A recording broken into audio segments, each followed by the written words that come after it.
ಓಂ ಶ್ರೀ ಗುರು ಬಸವಲಿಂಗಾಯ ನಮಃ. ಬಸವಾದಿ ಪ್ರಮಥರನ್ನು ಭಕ್ತಿಯಿಂದ ಸ್ಮರಿಸಿ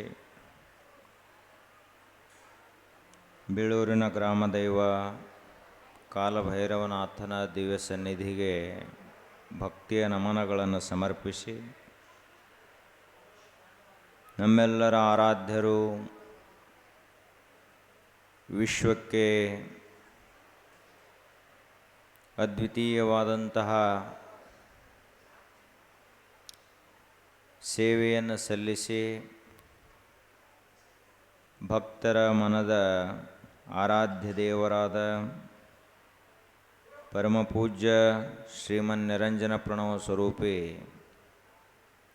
ರಾಜಯೋಗಿ ಗುರುಬಸವ ಮಹಾಶ್ರೀಗಳವರ ಪವಿತ್ರ ಪಾದ ಪದ್ಮಗಳಿಗೆ ಸಾಷ್ಟಾಂಗ ನಮನಗಳನ್ನು ಸಮರ್ಪಿಸಿ ಮಹಾತಪಸ್ವಿಗಳು ಶಿವಯೋಗಿ ವರೇಣ್ಯರಾದ ಪರಮಪೂಜ್ಯ ಶ್ರೀಮನ್ನಿರಂಜನ ಪ್ರಣವ ಸ್ವರೂಪಿ ಚನ್ನಬಸವ ಮಹಾಶಿವಗಳವರ ಪವಿತ್ರ ಗದ್ದುಗೆಗೂ ಭಕ್ತಿಯಿಂದ ನಮಸ್ಕರಿಸಿ ಜಾತ್ರಾ ಮಹೋತ್ಸವದ ನಿಮಿತ್ತವಾಗಿ ನಡೀತಾ ಇರುವಂತಹ ಈ ಆಧ್ಯಾತ್ಮಿಕ ಪ್ರವಚನ ಕಾರ್ಯಕ್ರಮದ ಸಂಗೀತ ಸೇವೆಯನ್ನು ಸಲ್ಲಿಸಿರುವಂತಹ ಅಮರೇಶ್ ಗವಾಯಿಗಳು ಮತ್ತು ಹನುಮಂತ ಗವಾಯಿಗಳಿಗೆ ವಂದಿಸಿ ಶ್ರದ್ಧೆಯಿಂದ ಆಗಮಿಸಿರುವಂಥ ತಮ್ಮೆಲ್ಲರಿಗೂ ಕೂಡ ಭಕ್ತಿಯ ಶರಣು ಶರಣಾರ್ಥಿಗಳು.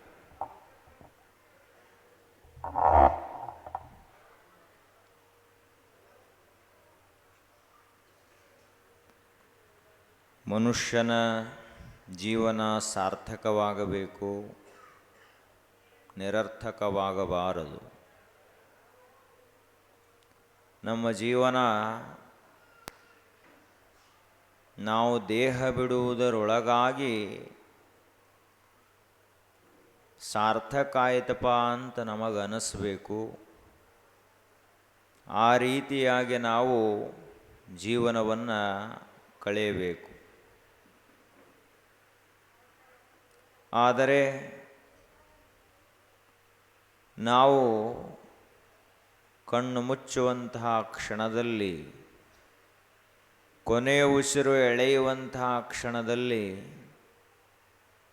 ಇದೇನಾಯಿತು ನಮ್ಮ ಜೀವನ ಅಂತ ಅನಿಸಬಾರದು. ಯಾಕೆ ಅಂದ್ರೆ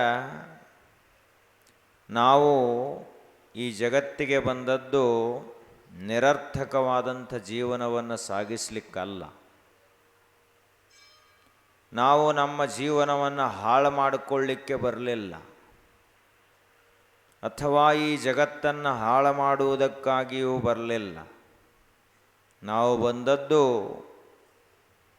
ನಮ್ಮ ಜೀವನವನ್ನು ಸಾರ್ಥಕ ಮಾಡಿಕೊಂಡು ನಮ್ಮ ಸುತ್ತಮುತ್ತ ಇರುವಂತಹ ಜನರಿಗೆ ನಮ್ಮಿಂದ ಉಪಯೋಗವಾಗಬೇಕು, ನಮ್ಮಿಂದ ಅವರಿಗೆ ಇನ್ನಷ್ಟು ಸಹಾಯವಾಗಬೇಕು. ಆ ಕಾರಣಕ್ಕಾಗಿ ನಾವು ಬಂದಂಥವರು. ತಿಳಿದಂಥವರ ಜೀವನ ಸಾರ್ಥಕವಾಗ್ತದೆ, ತಿಳಿಯದಂಥವರ ಜೀವನ ನಿರರ್ಥಕವಾಗುತ್ತದೆ. ತಿಳಿದವರು ಜಗತ್ತಿನಲ್ಲಿ ಹೌದು ಅನಿಸಿಕೊಂಡು ಬದುಕಿ ಹೋಗ್ತಾರೆ. ತಿಳಿಯಲಾರದವರು ಏನು ಇವನ ಜೀವನ ಅಂತ ಜನ ಬೈಯುವಂಗಾಗ್ತದೆ.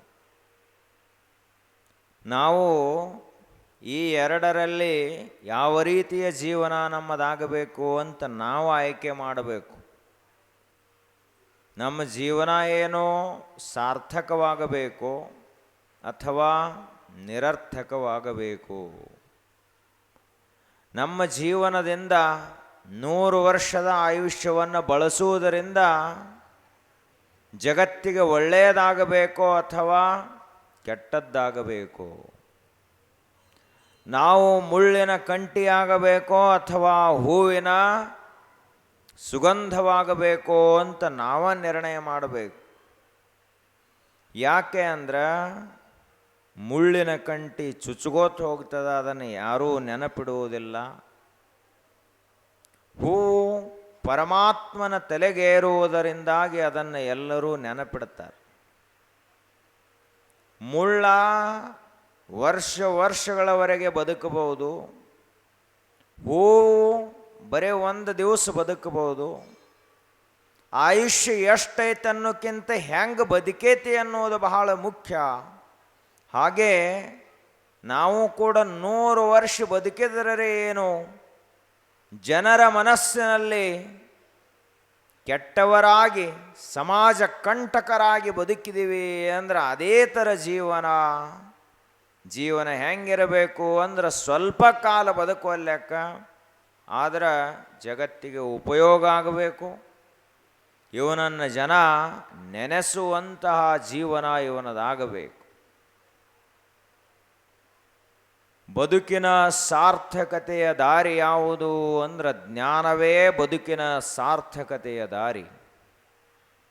ಜ್ಞಾನ ಇದ್ದಂಥ ಮನುಷ್ಯ, ತಿಳುವಳಿಕೆ ಇದ್ದಂತಹ ಮನುಷ್ಯ, ತಿಳಿದವರ ಸಾನ್ನಿಧ್ಯದಲ್ಲಿ, ಸಂತರ ಸಂಘದಲ್ಲಿ, ಸತ್ಸಂಗದಲ್ಲಿ ಇರುವಂತಹ ಮನುಷ್ಯ ಸಾರ್ಥಕತೆಯ ದಾರಿಯನ್ನು ಹಿಡಿತಾನೆ. ಆದರೆ ದುರಾಚಾರಿಗಳು, ದುರ್ಜನರು, ಕುಹಕಿಗಳು, ಸುಳ್ಳು ಮಾತನಾಡುವಂಥವರು, ಕಪಟ ಮನಸ್ಸಿನ ಜನರ ಮಧ್ಯದಲ್ಲಿರುವಂಥ ವ್ಯಕ್ತಿ ನಿಶ್ಚಿತವಾಗಿಯೂ ಹಾಳಾಗುತ್ತಾನೆ.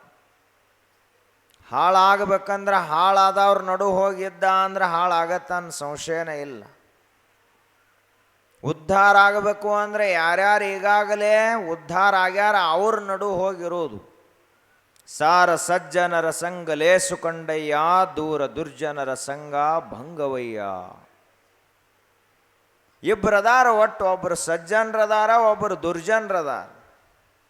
ಸಜ್ಜನರ ಸಂಘವನ್ನು ಮಾಡಿದ್ರೆ ನಾವು ಉದ್ಧಾರ ಆಗ್ತೀವಿ, ದುರ್ಜನರ ಸಂಘದಲ್ಲಿದ್ದೀವಿ ಅಂದ್ರೆ ಹಾಳಾಗ್ತೀವಿ. ಹೀಗಾಗಿ ನಮ್ಮ ಬದುಕಿನ ಸಾರ್ಥಕತೆಯ ದಾರಿ ಯಾವುದಪ್ಪ ಅಂದ್ರೆ ತಿಳಿದವ್ರು ನಡ್ಕೋತ ಹೋದ ದಾರಿನ ನಮ್ಮ ದಾರಿ ಆಗಬೇಕು. ಗುರುಗಳು ಯಾವ ದಾರಿಯಲ್ಲಿ ನಡೆದು ಹೋದರೋ, ಸಂತ ಮಹಾತ್ಮರೆಲ್ಲರೂ ಯಾವುದನ್ನು ಪರಿಪಾಲಿಸಿದರೋ, ತಿಳಿದಂಥವರು ಯಾವುದನ್ನು ಚಿಂತಿಸಿದರೋ, ಯಾವುದನ್ನು ಮನನ ಮಾಡಿದರೋ, ಯಾವುದಕ್ಕಾಗಿ ಬದುಕಿದರೋ, ಅವರ ಬದುಕಿನ ಉದ್ದೇಶ ಏನಾಗಿತ್ತು, ಅವರ ಬದುಕಿನ ರೀತಿ ಯಾವ ರೀತಿಯಾಗಿತ್ತು, ಅವರ ಮನಸ್ಸಿನ ಮಧ್ಯದಲ್ಲಿ ಮೂಡಿದಂತಹ ಸತ್ಯ ಯಾವುದು, ಇದೆಲ್ಲವನ್ನು ಕುರಿತಾಗಿ ಸವಿಸ್ತಾರವಾಗಿ ವಿಚಾರ ಮಾಡಿ ನೋಡಿದಾಗ ನಮಗೆ ದಾರಿ ಗೊತ್ತಾಗ್ತದೆ. ಕುತ್ಕೊಂಡು ವಿಚಾರ ಮಾಡಬೇಕು ಸ್ವಲ್ಪ. ಬರೀ ನನಗೆ ಹೆಂಗೆ ಲಾಭ ಆಗ್ತೈತಿ ಇಷ್ಟ ವಿಚಾರ ಮಾಡಬಾರದು. ಬರೇ ರೊಕ್ಕದ ಲಾಭ ಒಂದೇ ಲಾಭ ಅಲ್ಲ. ಈ ವಿಶ್ವದಲ್ಲಿ ಜ್ಞಾನ ಲಾಭಕ್ಕಿಂತ ಇನ್ನೊಂದು ದೊಡ್ಡ ಲಾಭವೇ ಇಲ್ಲ. ಆದ್ದರಿಂದ ಜ್ಞಾನ ಲಾಭಕ್ಕಾಗಿ ನಾವು ಪ್ರಯತ್ನ ಮಾಡಬೇಕು. ಶಾಣೆ ಯಾರಪ್ಪ ಜಗತ್ತಿನೊಳಗಂದ್ರೆ ಯಾವ ಈ ಜಗತ್ತಿಗೆ ಬಂದ ಜ್ಞಾನಿಯಾಗಿ ಹೋಗ್ತಾನಲ್ಲ ಅವ ನಿಜವಾದ ಶಾಣೆ, ಅವ ನಿಜವಾದ ತಿಳಿದಂಥವ, ಅವನಿಗೆ ಹಿರಿಯ ಅಂತ ಕರೀತಾರೆ. ಈ ಜಗತ್ತಿಗೆ ಬಂದು ತಾನೂ ಹಾಳಾಗಿ 4 ಜನರ ಜೀವನವನ್ನು ಹಾಳು ಮಾಡಿದ ಅಂದ್ರೆ ಅವನಿಗೆ ಅಜ್ಞಾನಿ, ಮೂರ್ಖ, ಮೂಢ ಅಂತ ಕರೀತಾರೆ. ಹೀಗಾಗಿ ನಮ್ಮ ಜೀವನ ಗುರುಗಳ ದಾರಿಯಿಂದ ನಾವು ಸಾಗಬೇಕು. ಯಾಕೆ ಅಂದ್ರೆ ಇಡೀ ವಿಶ್ವದಲ್ಲಿ ಗುರುವಿನಂಥ ಕರುಣಾಮಯಿ ಇನ್ನೊಬ್ಬರು ಯಾರೂ ಇಲ್ಲ. ಗುರು ಅಂದರೆ ಯಾರಪ್ಪ?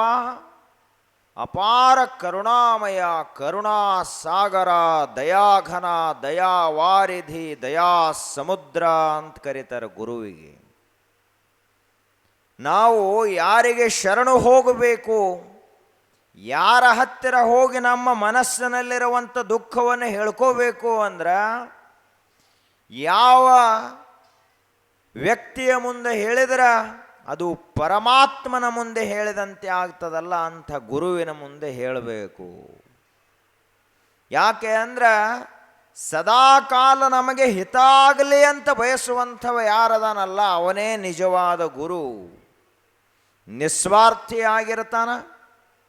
ಅದೇ ರೀತಿಯಾಗಿ ಧರ್ಮ ನಿಷ್ಠನಾಗಿರ್ತಾನ, ಸತ್ಯನಿಷ್ಠನಾಗಿರ್ತಾನ, ಪರಮ ಪವಿತ್ರನಾಗಿರ್ತಾನ, ಮಂತ್ರ ಮೂರ್ತಿಯಾಗಿರ್ತಾನಲ್ಲ. ಅಂಥ ಗುರುವಿನ ಮುಂದೆ ನಾವು ಶರಣಾಗತರಾದರೆ ನಾವು ನಿಶ್ಚಿತವಾಗಿಯೂ ಉದ್ಧಾರ ಆಗ್ತೀವಿ.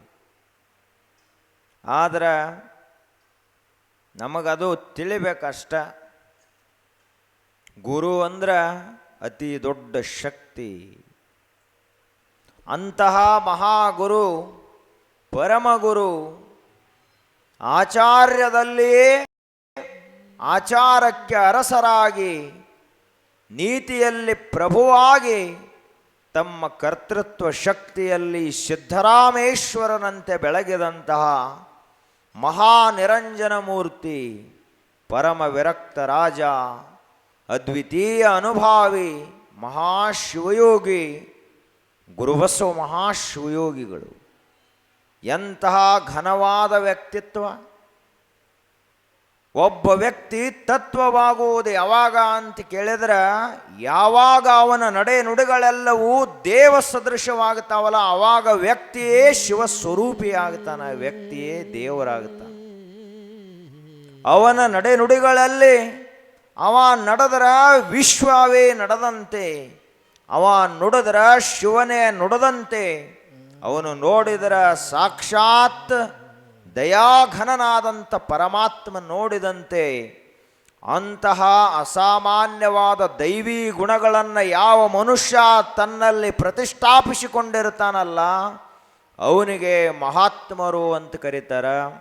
ಅವರು ಸದ್ಗುರುಗಳು, ಜಗದ್ವಂದ್ಯರು, ಸದಾ ಸ್ಮರಣೀಯರು, ನಿತ್ಯ ಪೂಜ್ಯರು ಅಂತ ಕರೀತಾರೆ. ನಾವು ಏನಾಗಬೇಕು ಅಂತ ಕೇಳಿದ್ರೆ, ಅಂತಹ ಗುರುಗಳ ಭಕ್ತರಾಗಬೇಕು, ಶಿಷ್ಯರಾಗಬೇಕು. ಅಂಥ ಮಹಾತ್ಮರಾದಂತಹ ಗುರುಬಸವ ಮಹಾಶಿವಯೋಗಿಗಳವರ ಚರಿತ್ರೆಯನ್ನು ನಾವೆಲ್ಲರೂ ನೋಡ್ತಾ ಇದ್ದೇವೆ. ರೇವಪ್ಪನ ಹಂಗರಿಗೆಯಲ್ಲಿ ಅವತರಿಸಿ ಸಿಂದಗಿಯ ಗ್ರಾಮಕ್ಕೆ ಬಂದು ಅಲ್ಲಿರುವಂಥ ವಿರಕ್ತ ಮಠದ ಷಣ್ಮುಖ ಸ್ವಾಮಿಗಳ ಹತ್ತಿರ ಇದ್ದುಕೊಂಡು ಅವರ ಸೇವೆಯನ್ನು ಮಾಡ್ತಾ ಗುರುವೇ ಪರದೈವ ಅಂತ ನಂಬಿ ಆ ಮಠದಲ್ಲಿ ಇದ್ದರು. ಹಾಗೆಯೇ ಶಿವಾಚಾರ, ಸದಾಚಾರ, ಪಂಚ ಆಚಾರ ಸಂಪನ್ನರಾದಂತಹ ಸಂಸ್ಕಾರಿಗಳು, ಶಿವಭಕ್ತಿ ಪಾರಾಯಣರಾದಂತಹ ಪಟ್ಟಣಶೆಟ್ಟಿ ಮನೆತನದ ಆ ಹಿರಿಯರ ಒಂದು ಆರೈಕೆಯಲ್ಲಿ ಜೀವಪ್ಪ ಅನ್ನುವಂತಹ ಮಗು ಬೆಳೀತಾ ಇತ್ತು. ಬೆಳೆದಾಗ ಮಗು ಬೆಳೆದ ದೊಡ್ಡದಾಯಿತು. 12-16 ವರ್ಷ ಮತ್ತೆ ಗುರುವಿನ ಸೇವೆಗೆ ಆ ಮಗು ಬಂದಿತು. ಯಾರ ಸೇವೆಯನ್ನು ಮಾಡಬೇಕು ಅಂದ್ರೆ, ಯಾರ ಸೇವಾ ಮಾಡಿದ್ರೆ ನಾವು ದೇವರಾಗ್ತೀವಲ್ಲ ಅಂಥವ್ರ ಸೇವಾ ಮಾಡಬೇಕು. ಯಾರನ್ನ ನೆನೆಸಿದ್ರೆ ಇಡೀ ಜೀವನ ಕೃತಾರ್ಥ ಆಗ್ತದ, ಕೃತಕೃತ್ಯ ಆಗ್ತದಲ್ಲ ಅಂಥವರನ್ನು ನೆನೆಸಬೇಕು. ಷಣ್ಮುಖ ಸ್ವಾಮಿಗಳು ವಿರಕ್ತರಾಗಿದ್ದರು. ಸದಾ ಕಾಲದಲ್ಲಿಯೂ ಮಂತ್ರನಿಷ್ಠರು, ಶಿವಯೋಗ ನಿಷ್ಠರು, ಸದಾ ಕಾಲದಲ್ಲಿಯೂ ಭಕ್ತಿಯಲ್ಲಿಯೇ ತನ್ಮಯರಾಗಿರ್ತಾ ಇದ್ದರು. ಇಂತಹ ಷಣ್ಮುಖ ಸ್ವಾಮಿಗಳ ಸೇವೆಯಲ್ಲಿ ಜೀವಪ್ಪ ಬೆಳೀತಾ ಇದ್ದ.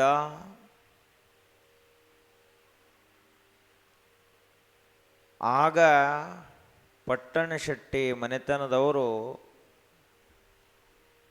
ದೊಡ್ಡ ಹೊಲಗಳವರು. ಆ ಹೊಲದಲ್ಲಿ ಒಂದು ದೊಡ್ಡ ಬಾವಿಯನ್ನು ತೆಗೆಸಬೇಕು ಅಂತ ನಿರ್ಣಯ ಮಾಡಿದರು. ಯಾಕೆ ಅಂದ್ರೆ ತಮ್ಮ ಹೊಲ ಬೆಳಿಬೇಕಾಗಿತ್ತು ಅಂದ್ರೆ ನೀರು ಬೇಕು, ನೀರಿಲ್ಲ ಅಂದ್ರೆ ಹೊಲ ಬೆಳೆಯಂಗಿಲ್ಲ. ಕೆರೆಯಂ ಕಟ್ಟಿಸು, ದೇವಾಗಾರಮಂ ಮಾಡಿಸು,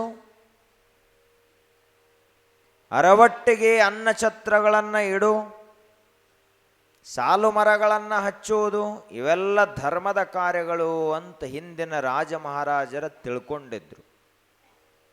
ಬಹಳ ದೊಡ್ಡ ಧರ್ಮ ಕಾರ್ಯ ಯಾವುದಪ್ಪ ವಿಶ್ವದಲ್ಲಿ ಅಂದ್ರೆ, ಸಾವಿರಾರು ಜನರಿಗೆ ನೀರಿನ ದಾಹವನ್ನು ತಣಿಸುವಂಥ ಕೆರೆ ಕಟ್ಟಿಸಿದ ಅಂದ್ರೆ ಅದು ಅತಿ ದೊಡ್ಡ ಧರ್ಮದ ಕಾರ್ಯ. ಕೆರೆ ಕಟ್ಟಿಸುವುದು, ಬಾವಿಯನ್ನು ತೋಡಿಸುವುದು, ಅದೇ ರೀತಿಯಾಗಿ ಅನ್ನ ಛತ್ರವನ್ನು ಇಡುವುದು. ಅರವಟ್ಟಿಗೆ ಅಂದ್ರೆ ನೀರು ಶುದ್ಧವಾದ ಕುಡಿಯುವ ನೀರನ್ನು ದೊಡ್ಡ ದೊಡ್ಡ ಮಣ್ಣಿನ ಹರಿವೆಗಳಲ್ಲಿ ತುಂಬಿಡುವುದು. ಸಾಲು ಮರಗಳನ್ನು ನೆಡುವುದು, ರಸ್ತೆಗೆ ನಡ್ಕೋತ ಹೋಗೋವರಿಗೆ ನೆರಳಾಗಲಿ, ಕಾಲು ಸುಡಬಾರದು ಅಂತ. ಇದು ಧರ್ಮದ ಕಾರ್ಯ. ಹಾಗೆ ಪಟ್ಟಣ ಶೆಟ್ಟಿಯ ಮನೆತನದ ಹಿರಿಯರು ಒಂದು ದೊಡ್ಡ ಬಾವಿಯನ್ನು ತೋಡಿಸಲಿಕ್ಕೆ ಅಗೀಲಿಕ್ಕೆ ಪ್ರಾರಂಭ ಮಾಡಿದರು. ಅದು ತೋಡಿದಂತೆ ಕಲ್ಲುಗಳು ಮ್ಯಾಲ ಬರಲಿಕ್ಕೆ ಪ್ರಾರಂಭ ಆದವು, ಕರಿ ಕಲ್ಲ. ಎಷ್ಟು ತೋಡಿದರೂ ನೀರೇ ಬರಲಿಲ್ಲ. ಆಗ ಅವರು ಒಂದು ಸಂಕಲ್ಪವನ್ನು ಮಾಡಿದರು. ಪರಮಾತ್ಮನೇ, ನೀನು ಏನೂ ಕೊಟ್ಟಿಲ್ಲ ತಲ್ಲ, ಈ ಬಾವಿಯಲ್ಲಿ ನೀರು ಬರಲಿಲ್ಲ ಅಂದ್ರೆ ಏನಾಯ್ತು, ಕರಿ ಚಲೋ ಕಲ್ಲು ಬಂದವ, ಈ ಕಲ್ಲಿನಿಂದ ಒಂದು ದೊಡ್ಡ ಮಠ ಕಟ್ಟಿಸಬೇಕು ಅಂತ ನಿರ್ಣಯವನ್ನು ಮಾಡಿದರು. ದೇವರು ಕೊಟ್ಟಿಲ್ಲ ಅಂತಲ್ಲ, ಯಾವ ರೂಪದಾಗ ಕೊಟ್ಟಿರ್ತಾನೆ ಅದನ್ನು ನೋಡ್ಲಾಕ ಕಲಿಬೇಕು. ನಾವು ಬೇಡಿದ್ದ ಕೊಡ್ತಾನ ದೇವ್ರು, ಹಿಂಗಂತಲ್ಲ. ನಾವು ಬೇಡಿದ್ದು ಸ್ವಲ್ಪ ಇರಬಹುದು, ದೇವ್ರು ಕೊಡೋದು ದೊಡ್ಡದಿರಬಹುದು. ಅವಾಗ ಬಂದು ಷಣ್ಮುಖ ಸ್ವಾಮಿಗಳಿಗೆ ಭೇಟಿಯಾಗಿ ನಮಸ್ಕಾರ ಮಾಡಿ, ಗುರುಗಳೇ, ಈಗಿರುವಂಥ ಈ ಮಠ ಬಹಳ ಹಳೆದಾಗ್ಯದ, ಇದನ್ನು ತೆಗೆದೊಂದು ದೊಡ್ಡದಾದಂತಹ ಕಲ್ಲಿನ ಮಠವನ್ನು ಕಟ್ಟೋಣ ಅಂತ ಗುರುಗಳಿಗೆ ಪ್ರಾರ್ಥನೆಯನ್ನು ಮಾಡಿಕೊಂಡ್ರು. ಆಗಲಿಪ್ಪ, ನಿಮ್ಮ ಇಚ್ಛೆ ಇದ್ದಂತೆ ಆಗಲಿ ಅಂತ ಷಣ್ಮುಖ ಸ್ವಾಮಿಗಳು ಹಾರೈಸಿದರು, ಹರಕೆಯನ್ನು ಮಾಡಿದರು. ಆ ನಂತರದಲ್ಲಿ ಪಟ್ಟಣ ಶೆಟ್ಟರು ಆ ಕಲ್ಲನ್ನು ತಂದು ಚಲೋ ರೀತಿಯಿಂದ ಕೆತ್ತಿಸಿ, ಅದರಿಂದಲೇ ಕಂಬಗಳು, ಅದರಿಂದಲೇ ತೊಲೆಗಳು, ಅದರಿಂದಲೇ ಆ ಇಡೀ ಮಠದ ಒಂದು ಏನೇನು ಬೇಕೋ ಆ ಎಲ್ಲ ಕಲೆಯನ್ನು ಆ ಕಲ್ಲಿನಲ್ಲೇ ಅರಳಿಸಿಬಿಟ್ಟು. ಇಷ್ಟು ನಡೀತಾ ಇರುವಾಗ ಜೀವಪ್ಪ ಇನ್ನೂ 12-16 ವರ್ಷದ ಬಾಲಕ, ಏಕನಿಷ್ಠೆಯಿಂದ ಗುರು ಸೇವೆಯನ್ನು ಮಾಡ್ತಾ ಇದ್ದ ಹುಡುಗ. ಗುರು ಸೇವಾ ಮಾಡೋದು ಹೆಂಗಂದ್ರೆ ಬಹಳ ಕಠಿಣ. ಯಾಕೆ ಅಂದ್ರೆ ಗುರುಗಳು ಸಾಮಾನ್ಯವಾಗಿ ಈ ಲೋಕದ ಭಾನದಲ್ಲಿ ಇರುವುದಿಲ್ಲ. ಶಿವಯೋಗಿಗಳಾದಂಥವರು ಉಣ್ಣುವುದು ತಿನ್ನುವುದು ಈ ಕಡೆ ಅವರ ಲಕ್ಷ್ಯ ಇರಂಗಿಲ್ಲ. ಸದಾ ಕಾಲ ಸಮಾಧಿ ಸ್ಥಿತಿಯಲ್ಲಿ ಇರುವಂಥ ಮಹಾತ್ಮರು, ಸದಾ ಕಾಲ ಮಂತ್ರ ಜಪದಲ್ಲಿಯೇ ಮುಳುಗಿದಂಥವರು, ಹಗಲು ರಾತ್ರಿಗಳನ್ನೇ ಅರಿಯದಂತಹ ಶಿವಯೋಗ ನಿಷ್ಠರು ಗುರುಗಳಿರ್ತಾರೆ. ಅವರು ಸೇವಾ ಮಾಡೋದು ಅಂದ್ರೆ ಅಷ್ಟು ಸುಲಭದ್ದೇನಲ್ಲ. ಯಾಕೆ ಅಂದ್ರೆ ಶಾಪಾನುಗ್ರಹ ಸಾಮರ್ಥ್ಯವನ್ನು ಹೊಂದಿದಂಥ ಅದ್ವಿತೀಯ ಸಿದ್ಧಿಪುರುಷರಿರ್ತಾರವರು. ಆವಾಗ ಈ ಜೀವಪ್ಪ ಸೇವೆಯನ್ನು ಮಾಡ್ತಾ ಇದ್ದ. ಮಠ ಎಲ್ಲ ಸ್ವಚ್ಛ ಕಸ ಗೂಡಿಸ್ಬೇಕು. ಆ ಬಳಿಕ ಮಠಕ್ಕೆ ಬರೋವರಿಗೆ ಹೋಗೋವರಿಗೆ ಉಪಚಾರ, ಅವರಿಗೆ ದಾಸೋಹ, ಅವರಿಗೆಲ್ಲ ಉಳ್ಕಿದ ವ್ಯವಸ್ಥೆ, ಆ ಬಳಿಕ ಗುರುಗಳ ವ್ಯವಸ್ಥೆ. ಅಲ್ಲಿಂದ ಬರೇ ಇಷ್ಟ ಅಲ್ಲ, ಬಾವಿತ್ತು ಬಾವಿಯಿಂದ ಮಟ್ಟಿ ಹೊಡೆಯುವುದು, ಹೊಲ ಇತ್ತು ಹೊಲದಾಗ ಹೋಗಿ ಕೆಲಸ ಮಾಡೋದು, ಆಕಳುಗಳಿದ್ದು ಆತರು ಸೇವಾ ಮಾಡೋದು, ಎತ್ತುಗಳಿದ್ದು ಎತ್ತುಗಳು ಹೂಡೋದು, ಹರಗೋದು, ಬಿತ್ತೋದು, ಇವೆಲ್ಲವನ್ನು ಮಾಡಬೇಕು. ನಮಗೆ ಕೇಳೇ ಬೆವರು ಬರ್ತತೀರಿ. ಅಷ್ಟು ಸೇವೆಯನ್ನು ಮಾಡುವಂತಹ ಆ ಜೀವಪ್ಪನಿಗೆ ದಣಿವು ಅನ್ನೋದೇ ಇರಲಿಲ್ಲ.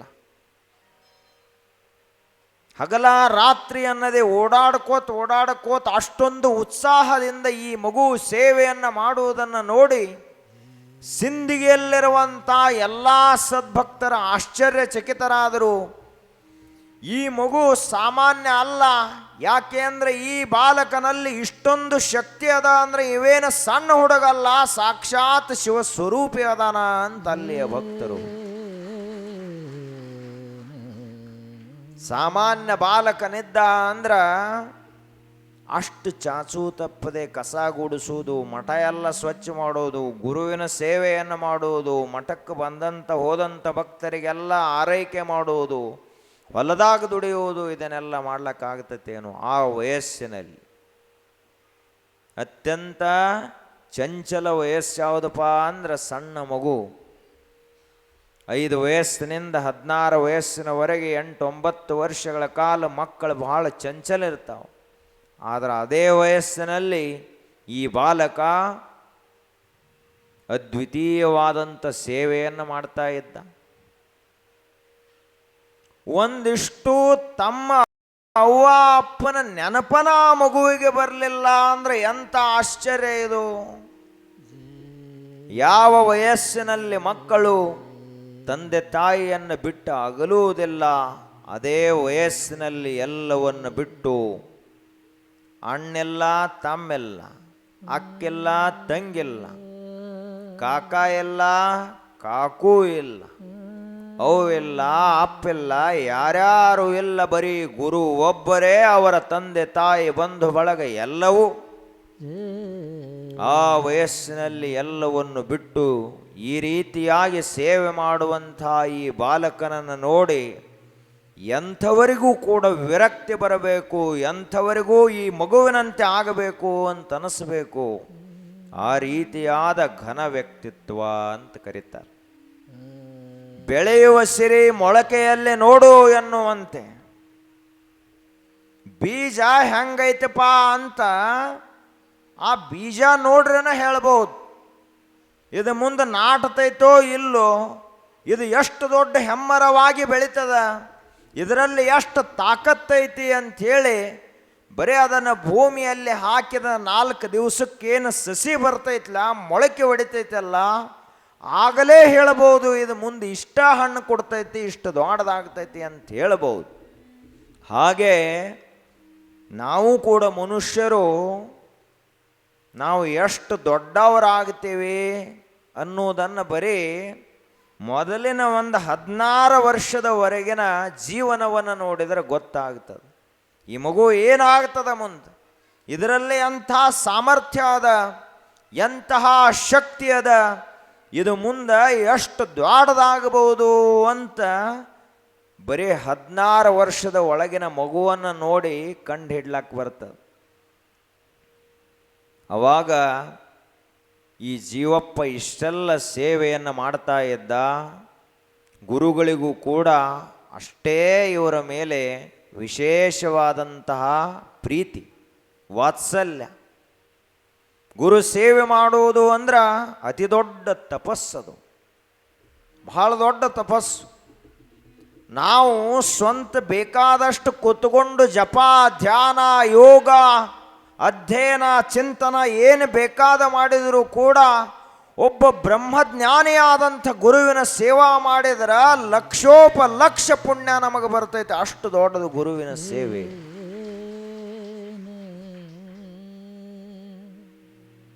ಭವರೋಗ ವೈದ್ಯಂ ಶ್ರೀಮದ್ಗುರುಂ ನಿತ್ಯಮಹಂ ನಮಾಮಿ.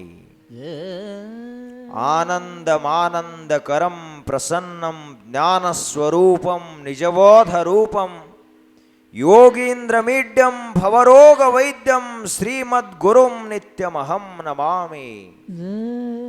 ಹೇಳ್ತಾರ, ನಾನು ಪ್ರತಿನಿತ್ಯದಲ್ಲಿಯೂ ಪ್ರತಿ ಕ್ಷಣದಲ್ಲಿಯೂ ಯಾರಿಗೆ ತಲೆಬಾಗ್ತೀನಿ, ಯಾರನ್ನ ಸ್ಮರಿಸ್ತೀನಿ ಅಂತ ಕೇಳಿದ್ರ ಆನಂದಮಾನಂದಕರಂ ಪ್ರಸನ್ನಂ. ಗುರು ಹೆಂಗಿರ್ತಾನಪ್ಪ ಅಂದ್ರೆ ಆನಂದ ಲೋಲ. ನಮ್ಮಂಗ ಯಾವತ್ತೂ ಅಳ್ಕೋತ ಚಿಂತೆ ಮಾಡ್ಕೋತ ಇರಂಗಿಲ್ಲ.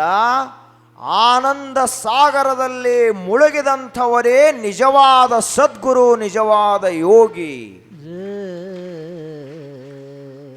ಪ್ರಸನ್ನಂ, ಅವರನ್ನು ನೋಡಿದ್ರನ ಸಾಕು ಎಲ್ಲ ಶಾಸ್ತ್ರಗಳನ್ನು ಓದಿದಂತೆ ಆಗಬೇಕು, ಅಂತಹ ಪ್ರಸನ್ನತೆ. ಜ್ಞಾನ ಸ್ವರೂಪಂ, ಗುರು ಹೇಗಿರ್ತಾನಪ್ಪ ಅಂದ್ರೆ ಜ್ಞಾನ ಸ್ವರೂಪಿ. ಕಾಣಲಿಕ್ಕೆ ಶರೀರ ಕಾಣಬಹುದು, ಆದ್ರೆ ಅವರ ಶ್ರೀಮುಖದಿಂದ ಹರಿದು ಬರುವಂಥದ್ದು ಜ್ಞಾನಗಂಗಾ ವಾಹಿನಿ. ಅವರ ಮುಖಮಂಡಲದಲ್ಲಿ ಕಂಡು ಬರ್ತಾ ಇರುವಂಥದ್ದು ಸ್ಥಿತಪ್ರಜ್ಞದ ಲಕ್ಷಣ. ಅವರ ಇಡೀ ಶರೀರವೇ ಆಜಾನುಬಾಹು ವ್ಯಕ್ತಿತ್ವ. ಅವರ ನಡೆಯಲ್ಲಿ ಶಿವತತ್ವ, ನುಡಿಯಲ್ಲಿ ಶಿವಾಗಮ, ಇದೆಲ್ಲವನ್ನು ಕೂಡಿಕೊಂಡಂಥ ಒಬ್ಬ ಗುರು ನಿಜಕ್ಕೂ ವಂದನೀಯ, ಪೂಜನೀಯ. ಜ್ಞಾನ ಸ್ವರೂಪಂ ನಿಜಬೋಧ ರೂಪಂ. ಗುರುವನ್ನು ಬಿಟ್ರ ವೇದ ಇಲ್ಲ, ಶಾಸ್ತ್ರ ಇಲ್ಲ, ಉಪನಿಷತ್ತಿಲ್ಲ, ವಚನಗಳೆಲ್ಲ, ದಾಸರ ಅಭಂಗಗಳೆಲ್ಲ.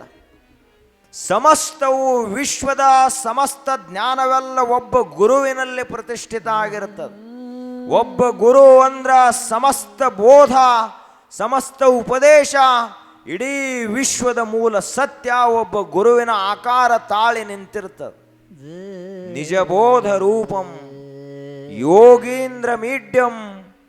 ಗುರು ಅಂದ್ರೆ ಹೇಗಿರ್ತಾನಪ್ಪ ಅಂದ್ರ ಯೋಗಿ ಜನರೇ ಅವನಿಗೆ ಸಾಷ್ಟಾಂಗ ಹಾಕಬೇಕು ಅಂತ ಮಹಾ ವ್ಯಕ್ತಿತ್ವ. ಸಾಮಾನ್ಯ ಮಾನವರಲ್ಲ, ಮಹಾನ್ ಯೋಗಿಗಳು, ಮಹಾ ತಪಸ್ವಿಗಳು, ಸಿದ್ಧಿ ಪುರುಷರೇ ಅವರ ಮುಂದೆ ಸಾಷ್ಟಾಂಗ ಹಾಕಬೇಕು. ಅಂತಹ ಘನವಾದ ವ್ಯಕ್ತಿತ್ವಕ್ಕೆ ಗುರು ಅಂತ ಕರೀತಾರೆ. ಯೋಗೀಂದ್ರ ಮೀಡ್ಯಂ ಭವರೋಗ ವೈದ್ಯಂ. ನಮ್ಮ ತಾಪತ್ರಯಗಳು, ನಮ್ಮ ಮನಸ್ಸಿನಲ್ಲಿರುವಂಥ ದುಃಖ, ಚಿಂತೆ, ಭಯ, ಶೋಕ ಇವೆಲ್ಲವುಗಳನ್ನು ತೆಗೆದು ಹಾಕುವಂತಹ ನಿಜವಾದ ವೈದ್ಯ ಯಾರಪ್ಪ ಅಂದ್ರೆ ಒಬ್ಬ ಸದ್ಗುರು, ಒಬ್ಬ ಮಹಾತ್ಮ, ಭವರೋಗ ವೈದ್ಯ. ಶ್ರೀಮದ್ಗುರುಂ ನಿತ್ಯಮಹಂ ನಮಾಮಿ. ಇಂತಹ ಒಬ್ಬ ಸದ್ಗುರು ಏನದಾನಲ್ಲ, ಇಂತಹ ಗುರುವಿಗೆ ಮನುಷ್ಯ ಸಮಸ್ತವನ್ನು ಸಮರ್ಪಣ ಮಾಡಿ ಸಾಷ್ಟಾಂಗ ನಮಸ್ಕಾರ ಮಾಡಿ ಅವನ ಸೇವೆಯನ್ನು ಮಾಡಬೇಕು. ಹಗಲು ರಾತ್ರಿ ಎನ್ನದೇ ಅವನನ್ನು ನೆನೆಸಬೇಕು. ಆವಾಗ ಆ ಮನುಷ್ಯನೇ ಮಹಾತ್ಮನಾಗ್ತಾನ, ಅವನು ಕೂಡ ಶಿವಯೋಗಿ ಆಗ್ತಾನೆ. ಹೇಗೆ ಬೆಂಕಿಯನ್ನ ಸ್ಪರ್ಶ ಮಾಡಿದಂತಹ ಕಟ್ಟಿಗೆಯೂ ಬೆಂಕಿನ ಆಗ್ತೈತಿ, ಹಾಗೆ ಒಬ್ಬ ಶಿವಯೋಗಿ, ಒಬ್ಬ ಸದ್ಗುರುವಿನ ಸೇವೆ ಮಾಡುವಂತಹ ಭಕ್ತ ಶಿಷ್ಯನು ಕೂಡ ಅವನೂ ಶಿವಯೋಗಿನ ಆಗ್ತಾನ, ಅವನು ಸದ್ಗುರುವೇ ಆಗ್ತಾನ. ಯಾಕೆ ಅಂದ್ರೆ ಅವ ಮುಟ್ಟಿದ್ದು ಇನ್ನೊಂದು ಕಟ್ಟಿಗೆಯನ್ನಲ್ಲ, ಧಗಧಗಿಸುವಂತಹ ಪ್ರಜ್ವಲಿಸುವಂತಹ ಜ್ಞಾನಾಗ್ನಿ ಸದೃಶದ ಒಬ್ಬ ಗುರುವನ್ನ. ಹೀಗಾಗಿ ಗುರುವಿನ ಸೇವೆ ಮಾಡುವಂತಹ ಮನುಷ್ಯ ನಿಜಕ್ಕೂ ಕೃತಾರ್ಥ. ಜೀವನದ ಸಾರ್ಥಕತೆಯ ದಾರಿ ಯಾವುದು ಅಂದ್ರೆ, ನಾವು 1000 ಗುಡಿಗಳಿಗೆ ಹೋಗಿ ಬರ್ಬೋದು, ಆದ್ರೆ ಜೀವನ ಉದ್ಧಾರ ಆಗ್ತದಂತ ಹೇಳಾಕ ಬರಂಗಿಲ್ಲ. ಆ 1000 ದೇವಾಲಯಗಳಿಗೆ ಪ್ರಾಣವನ್ನು ತುಂಬುವಂಥ ಒಬ್ಬ ಸದ್ಗುರುವಿನ ಸೇವಾ ಮಾಡಿದರೆ ಎಲ್ಲ ಮಾಡಿದಂತೆ ಆಗ್ತದ ಅಂತ ಹೇಳ್ತಾರೆ. ದೇವರೇ ನಮ್ಮ ಜೋಡಿ ಮಾತಾಡ್ತಾನೆ. ಗುಡಿಯಲ್ಲಿರುವಂಥ ಮೂರ್ತಿ ಕಲ್ಲಾಗಿರ್ತದ, ಅದು ಮಾತಾಡೋದಿಲ್ಲ. ಆದ್ರೆ ಒಬ್ಬ ಸದ್ಗುರು ಮುಂದೆ ಬಂದು ಕುಂತಂಥವನ ಅಂತರಂಗವನ್ನು ತಿಳ್ಕೊಂಡು ಅವನ ಕಣ್ಣೀರು ಒರೆಸುವಂತಹ ಕೆಲಸ ಮಾಡ್ತಾನ. ಅವನಿಗೆ ಸಾಂತ್ವನ ಹೇಳಿ, ಜ್ಞಾನದ 4 ಮಾತು ಹೇಳಿ ಅವನನ್ನು ಅನುಭಾವಿಯನ್ನಾಗಿ ಮಾಡ್ತಾನ. ಅಂಥವನೇ ಸದ್ಗುರು. ಇಂಥ ಸದ್ಗುರು ನಮ್ಮ ಜೀವಮಾನದ ಅವಧಿಯಲ್ಲಿ ದೊರೆತ ಅಂದ್ರೆ ನಮ್ಮ ಜೀವನ ಸಾರ್ಥಕ ಆದಂಗೆ. ಇಡೀ ನಮ್ಮ ಒಂದು 100 ವರ್ಷದ ಜೀವನದಲ್ಲಿ ನಮಗೆ ಶ್ರೀಮಂತಿಕೆ ಬರಬಹುದು, ಬಡತನ ಬರಬಹುದು, ವಿದ್ಯಾ ಬರಬಹುದು, ಹೋಗಬಹುದು, 4 ಜನ ಬಂಧುಗಳು ಬರಬಹುದು, ಹೋಗಬಹುದು, ಮಕ್ಕಳು ನಮ್ಮ ಮಾತು ಕೇಳಬಹುದು, ಕೇಳದೇ ಇರಬಹುದು, ಮಾನ ಬರಬಹುದು, ಅಪಮಾನ ಬರಬಹುದು. ಇದು ಯಾವುದೂ ದೊಡ್ಡದಲ್ಲ. ಆದರೆ ಇಡೀ ಜೀವಮಾನದ ಅವಧಿಯಲ್ಲಿ ಒಬ್ಬ ಬ್ರಹ್ಮಜ್ಞಾನಿಯಾದಂಥ ಸದ್ಗುರು ಭೇಟಿಯಾದ ಅಂದ್ರೆ ಜೀವನನ ಪಾರಾದಂಗ ಅಂತ ಮಹಾತ್ಮರು. ಇನ್ನ ಏನು ಬೇಕು? ನಮ್ಮ ಜೀವನದ ಸಾರ್ಥಕತೆಗೆ ಒಬ್ಬ ಗುರುಬಸವ ಮಹಾಶ್ವಯೋಗಿಗಳಂತ ಗುರುಗಳು ಸಾಕಿನ್ನೇನು ಬೇಕು? ಯಾವ ದೇವಾಲಯಕ್ಕೆ ಹೋಗುವಂತ ಅವಶ್ಯಕತೆ ಇಲ್ಲ. ಮತ್ತೆ 10 ಹಲವು ದೈವಗಳಿಗೆ ಕೈ ಮುಗಿಯುವಂಥ ಅವಶ್ಯಕತೆ ಇಲ್ಲ. ಸಮಸ್ತ ದೈವವೇ ಆಕಾರ ತಾಳಿ ಒಬ್ಬ ಗುರುವಿನ ರೂಪವಾಗಿ ನಿಂತಾಗ ಇನ್ನೇನು ಬೇಕು? ಹಾಗೆ ಜೀವಪ್ಪ ಷಣ್ಮುಖ ಸ್ವಾಮಿಗಳ ಸೇವೆಯನ್ನು ಮಾಡ್ತಾ ಇದ್ದ. ಅಂತಹ ಗುರು, ಅಂತಹ ಶಿಷ್ಯ, ಅವರ ಸೇವೆ, ಅವರಿಗೆ ಕಿಂಕರನಾಗಿರುವಂಥ ರೀತಿ, ಅದರ ಕುರಿತು ಒಂದು ತತ್ವಪದ. ಗುರುವಿನ ಗುಲಾಮ ನಾಗುವ ತನಕ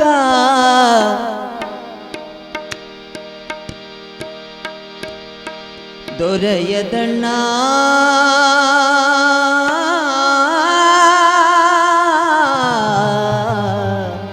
ಮುಕುತಿ. ಹೇ ಓ ಹೇ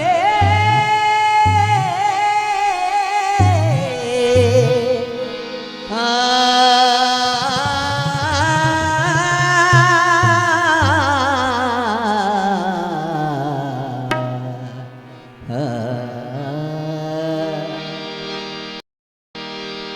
ಗುರುವಿನ ಗುಲಾಮ, ಗುರುವಿನ ಗುಲಾಮ, ಗುರುವಿನ ಗುಲಾಮ, ಗುರುವಿನ ಗುಲಾಮ, ಗುರುವಿನ ಗುಲಾಮ, ಗುರುವಿನ ಗುಲಾಮನಾಗುವ ತನಕ ದೊರೆಯದಣ್ಣ ಮುಕುತಿ, ಮುಕುತಿ, ದೊರೆಯದಣ್ಣ ಮುಕುತಿ.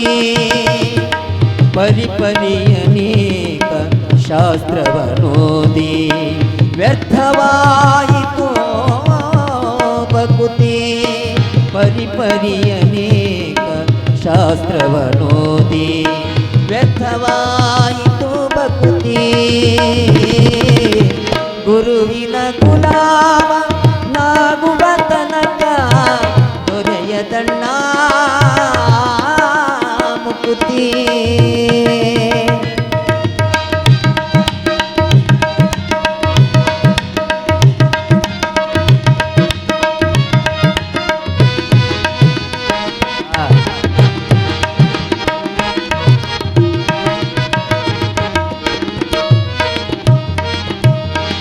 ಕೊರಳೊಳು ಮಾಲೆಯ ಧರಿಸಿದರಿಲ್ಲ, ಬೆರಳೊಳು ಜಪಮಣಿ ಎಣಿಸಿದರಿಲ್ಲ.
ಓದಿದರಿಲ್ಲ ನೂರಾರು ಪುರಾಣವ ಕೇಳಿದರಿಲ್ಲ ಆರು ಶಾಸ್ತ್ರವ ಓದಿದರಿಲ್ಲ ನೂರಾರು ಪುರಾಣವ ಮುಗಿಸಿದರಿಲ್ಲ ಸಾರ ನೂರ ಕತೆ ಕೇಳಿದರಿಲ್ಲ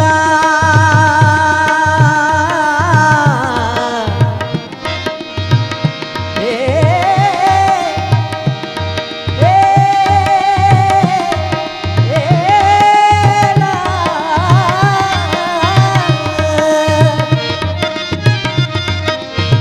ಸಾರ ನೂರ ಕತೆ ಕೇಳಿದರಿಲ್ಲ ಧೀರನ ಗೀತ ಹೇಳಿದರಿಲ್ಲ ಧೀರನ ಗೀತ ಹೇಳಿದರಿಲ್ಲ ಗುರುವಿನ ಗುಲಾಮನಾಗುವ ತನಕ ಹೃದಯದಣ್ಣ ಮುಕುತಿ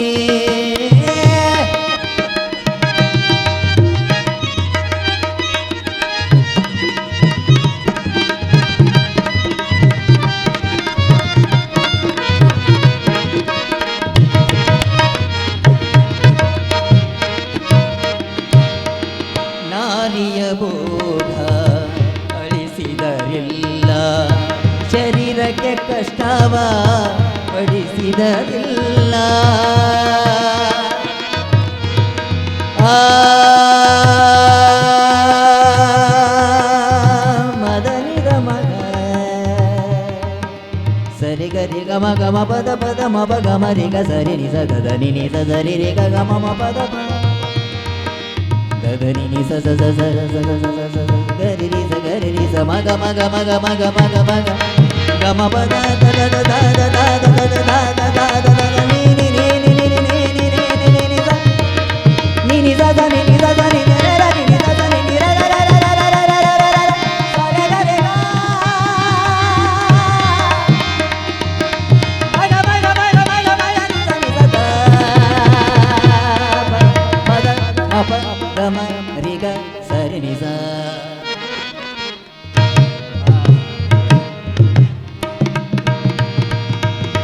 ಪದ ಪ ಪ ಪದ ಪ ಪ ಪದ ಪ ಪ ಪದ ಸ ರ ರ ರ ರ ರ ರ ರ ರ ರ ರ ರ ರ ರ ರ ರ ನಿ ನಿ ಸ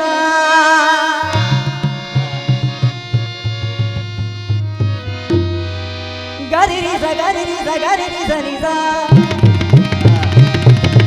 ಮಗ ಮಗ ಮಗ ಮಗ ಮಗ ರಿ ಸ ನಿ ಸ ಪದ ನಿ ಮ ಪದ ಗ ಮ ಪ ಪ ಗರಿ ರಿ ಸ ನಿ ಸ ಧ ನಿ ಸ ಗರಿ ರಿ ಸ ನಿ ಸ ಮಗ ಮಗ ಮಗ ಮಗ ಮಗ ರಿ ಸ ನಿ ಸ ಬದ್ರ ಬಬ ಬದ್ರ ಬಬ ಬದ್ರ ಬಬ ನೀ ನೀ ನೀ ನೀ ನೀ ನೀ ನೀ ನೀ ನೀ ನೀ ನೀ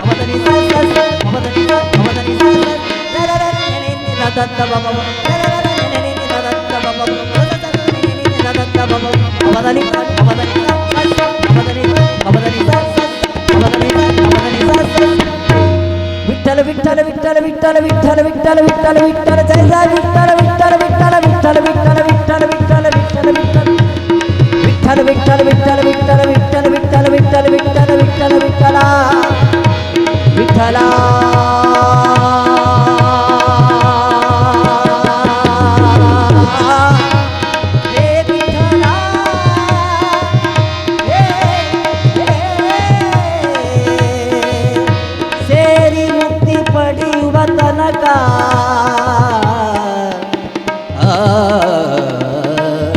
ಗುರುವಿನ ಗುಲಾಮನಾಗುವ ದೊರೆಯದಣ್ಣ ಮುಕುತಿ ದೊರೆಯದಣ್ಣ ಮುಕುತಿ ದೊರೆಯದಣ್ಣ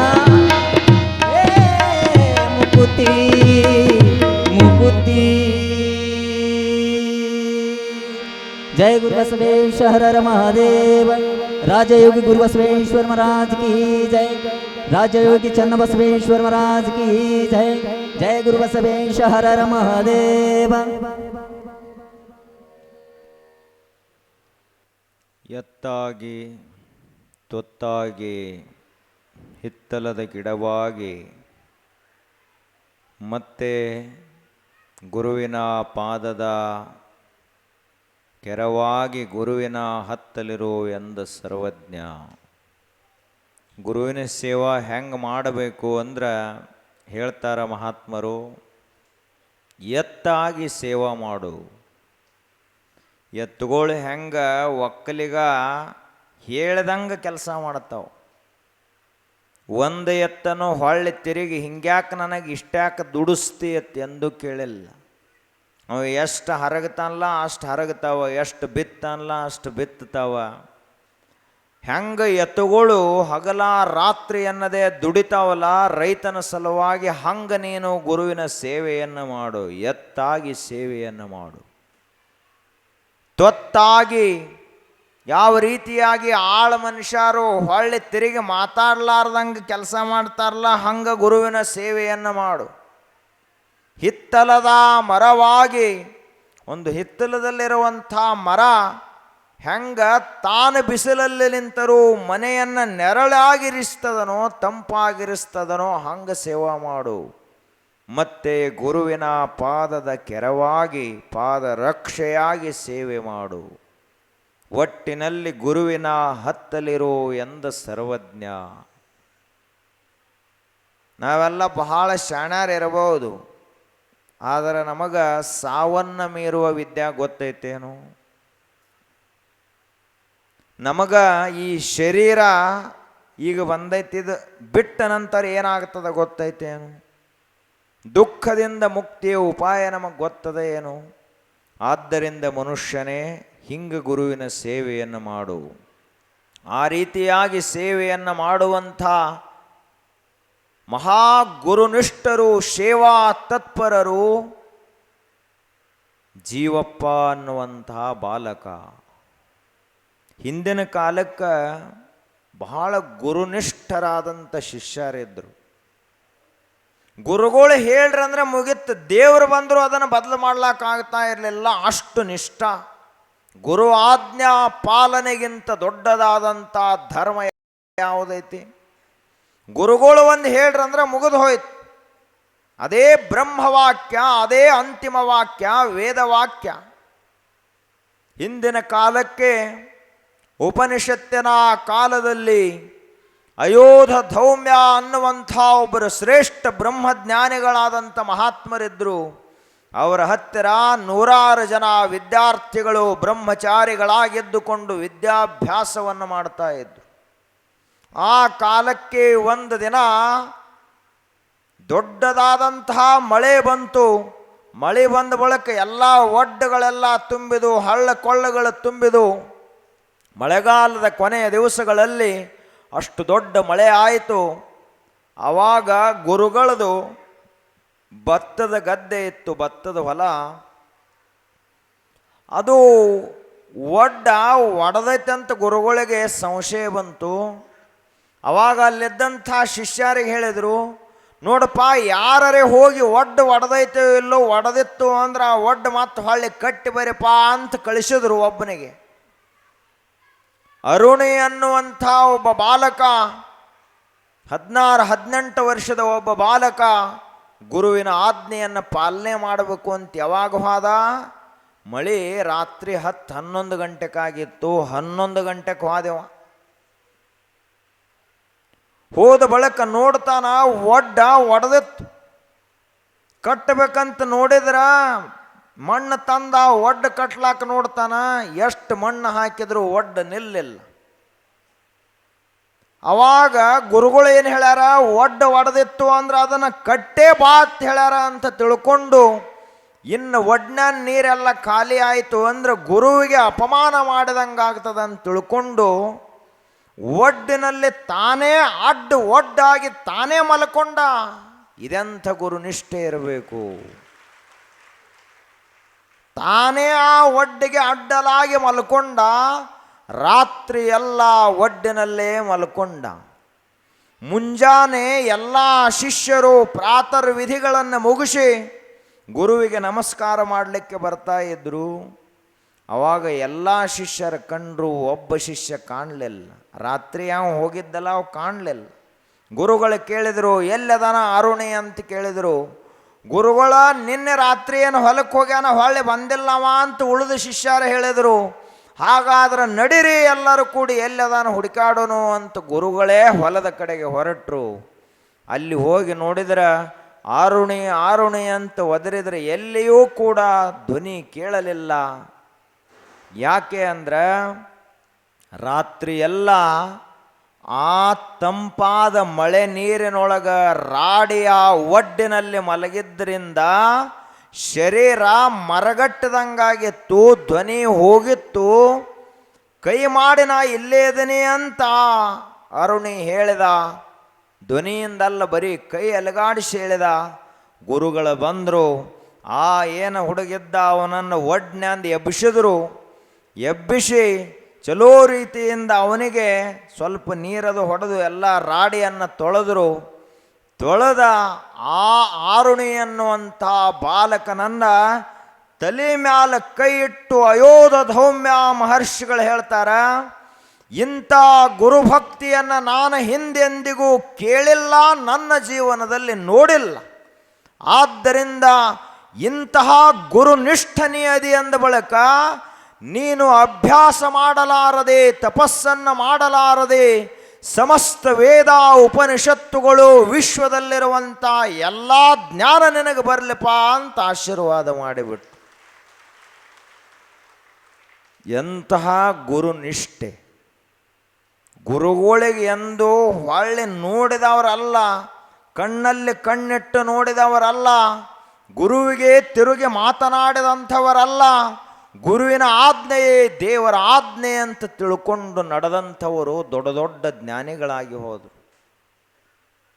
ಹಾಗೆಯೇ ಜೀವಪ್ಪ ಅನ್ನುವಂಥ ಈ ಬಾಲಕ ಎಷ್ಟು ನಿಷ್ಠೆಯಿಂದ ಅಂದ್ರೆ, ಸೇದು ಬಾವಿಯಿಂದ ಮೊದಲೆಲ್ಲ ನೀವು ನೀರು ಜಗ್ತಿದ್ರಿ, ಕೈ ಅದು ಎಲ್ಲ ಗುಳ್ಳಿ ಹೇಳ್ತಿದ್ದು. ಹೊಲ್ದಾಗ ಕೆಲಸ ಮಾಡಬೇಕು, ನಟ್ಟು ಕಡಿಬೇಕು, ದನಗಳಿಗೆ ಮೇವು ತರಬೇಕು, ಎತ್ತುಗಳು ಮೇಯಿಸಬೇಕು, ಹೊಲದಾಗ ಎತ್ತುಗಳು ದುಡಿಸ್ಬೇಕು. ಇಷ್ಟೆಲ್ಲ ಮಾಡಬೇಕು ಅಂದರೆ ಎಷ್ಟು ಮನುಷ್ಯನಿಗೆ ಪರಿಶ್ರಮ ಆಗ್ತಿತ್ತು. ಆದರೆ ಈ ಬಾಲಕ ಹಾಗೆಯೇ ಗುರುವೇ ದೇವರು ಅಂತ ತಿಳ್ಕೊಂಡು ಸೇವೆಯನ್ನು ಮಾಡ್ತಾ ಇದ್ದ. ಒಂದು ದಿನ ಮುಂಜಾನೆ 8-9 ಗಂಟೆ ಸಮಯಕ್ಕೆ ಮಟ್ಟಿ ಹೊಡಿತಾ ಇದ್ದ ಹುಡುಗ ಜೀವಪ್ಪ ಮಟ್ಟಿ ಹೊಡಿತಾ ಇದ್ದ. ಆವಾಗ ಆಜಾನುಬಾಹು ವ್ಯಕ್ತಿತ್ವದ ಕಾವಿಯನ್ನು ಹೊದ್ದಂತಹ, ಹಣೆ ಮೇಲೆ 3 ಬಟ್ಟು ವಿಭೂತಿಯನ್ನು ಹಚ್ಚಿಕೊಂಡು, ಕೊರಳಲ್ಲಿ ರುದ್ರಾಕ್ಷ ಹಾಕಿಕೊಂಡು, ಕೈಯಲ್ಲೊಂದು ಯೋಗದಂಡ, ಒಂದು ಕಡೆಗೆ ಕಮಂಡಲ, ಕಾಲಲ್ಲಿ ಕಡಾವಿಗಗಳು, ಇಷ್ಟೆಲ್ಲವನ್ನು ಹಾಕಿಕೊಂಡು ಒಬ್ಬ ದೇವರು ನಡೆದವ ಅಂದ್ರೆ ಹೆಂಗಿರ್ತೈತ್ಲ ಆ ತೇಜ, ಆ ರೀತಿಯಾಗಿ ಒಬ್ಬ ಶಿವಯೋಗಿ ಓಂ ನಮಃ ಶಿವಾಯ ಓಂ ನಮಃ ಶಿವಾಯ ಅನ್ಕೋತ ಬರ್ತಾ ಇದ್ದ. ಈ ಹುಡುಗ ಆ ಸೇದು ಆ ಮಟ್ಟಿ ಹೊಡೆಯುವುದನ್ನು ನೋಡಿ ಆ ಹುಡುಗನಿಗೆ ಕೇಳಿದ, ಇಲ್ಲೇನು ಕಾಣಿಸ್ತೈತ್ಲ ಈ ಕಲ್ಲಿನ ಈ ಮಠ, ಇದು ಯಾರ ಮಠ ಅದ, ಇದಕ್ಕೆ ಅಧಿಪತಿಗಳು ಯಾರದಾರ, ನೀ ಯಾರು, ಇಲ್ಲೇನು ಮಾಡ್ಲಾಗ್ತದೆ, ಎಲ್ಲ ಪ್ರಶ್ನೆಗಳನ್ನು ಕೇಳಿದರು. ಆವಾಗ ಈ ಬಾಲಕ ಮೊಟ್ಟ ಮೊದಲು ಹೋಗಿ ಅವರೇನು ಸನ್ಯಾಸಿಗಳಿದ್ರು ಸಾಷ್ಟಾಂಗ ನಮಸ್ಕಾರ ಮಾಡಿದ. ಅದು ಪದ್ಧತಿ. ಗುರುಗಳಿಗೆ, ಮಹಾತ್ಮರಿಗೆ, ದೇವರಿಗೆ ಹೆಂಗೆ ನಮಸ್ಕಾರ ಮಾಡಬೇಕು ಅಂದ್ರೆ ಶಾಸ್ತ್ರ ಹೇಳಿದಂಥ ಪದ್ಧತಿ, ಗಣಮಕ್ಕಳು ಸಾಷ್ಟಾಂಗ ನಮಸ್ಕಾರ ಮಾಡಬೇಕು. ತಾಯಂದಿರಿದ್ರ ಮೊಳಕಾಲು ಓರಿ ನಮಸ್ಕಾರ ಮಾಡಬೇಕು. ಆದರೆ ಈಗ ಎಲ್ಲ ಪದ್ಧತಿ ಬದಲಾಗ್ಯದ. ಗುರುಗಳು ಆರಾಮದಿರೇನಂತ ಕೇಳ್ತಾರೆ ಅವರು, ಇವರಿಗೆ ಆಶೀರ್ವಾದ ಹೊಳ್ಳಿ. ಅವಾಗ ನಮಸ್ಕಾರ ಸಾಷ್ಟಾಂಗ ಮಾಡಿದಾಗ ಹೇಳಿದ ಈ ಮಗು ಕೈ ಮುಗಿದು, ಈ ಮಠ ಯಾರದಪ್ಪ ಅಂದ್ರೆ ಷಣ್ಮುಖ ಸ್ವಾಮಿಗಳ ಮಠ ಇದು, ಅವರೇ ಇದಕ್ಕೆ ಅಧಿಪತಿಗಳು. ನನ್ನ ಹೆಸರೇನು ಅಂದ್ರೆ ಜೀವಪ್ಪ ಅಂತ ನನ್ನ ಹೆಸರು, ನಾನು ಅವರ ಶಿಷ್ಯ, ಅವರ ಸೇವಕ, ಇಲ್ಲೇ ಮಠದಲ್ಲಿ ಸೇವೆ ಮಾಡಿಕೊಂಡು ಇರ್ತೀನಿ ಅಂತ ಹೇಳಿದ. ಆಗ ಅವರಂದರು, ಹಂಗಾದ್ರೆ ನನಗೆ ಸ್ನಾನ ಪೂಜೆ ಪ್ರಸಾದಕ್ಕೆ ನಿಮ್ಮ ಮಠದಾಗ ವ್ಯವಸ್ಥೆ ಆಗತೈತೇನೋ ಅಂತ ಕೇಳಿದರು. ಗುರುಗಳೇ ಅವಶ್ಯವಾಗಿ ಆಗ್ತದ ಅಂತ ಕರ್ಕೊಂಡು ಹೋದರು. ಹೋದ ಬಳಿಕ ಎಲ್ಲ ಗುರುವಿಗೆ ಅವರೇನು ಬಂದಿದ್ದರು, ಅವರು ಸಾಮಾನ್ಯರಾಗಿರಲಿಲ್ಲ, ಘನಮಠದ ಶಿವಯೋಗಿಗಳೇ ಆ ಸನ್ಯಾಸಿಗಳು, ಆ ಶಿವಯೋಗಿಗಳು. ಅವಾಗ ಅವರಿಗೆಲ್ಲ ಒಂದು ಆಸನ ಹಾಕಿ ಪೂಜೆಗೆ ವ್ಯವಸ್ಥೆ ಮಾಡಿ, ಗುರುಗಳ ನೀವು ಪೂಜಾ ಮುಗಿಸ್ರಿ, ಅಷ್ಟರಲ್ಲಿ ನಾನು ಊರಲ್ಲಿ ಹೋಗಿ ಕಂತಿ ಭಿಕ್ಷೆಯನ್ನು ತರ್ತೀನಿ ಅಂತ ಊರಲ್ಲಿ ಹೋದ ಜೀವಪ್ಪ ಅನ್ನುವ ಬಾಲಕ. ಭಿಕ್ಷಾ ಮಾಡಲಿಕ್ಕೆ ಹೋದ, ಭಿಕ್ಷೆಯನ್ನು ತಂದ ಗುರುಗಳಿಗೆ ಎಡೆ ಮಾಡಿದ. ಗುರುಗಳು ಪ್ರಸಾದ ಸ್ವೀಕರಿಸಿದರು.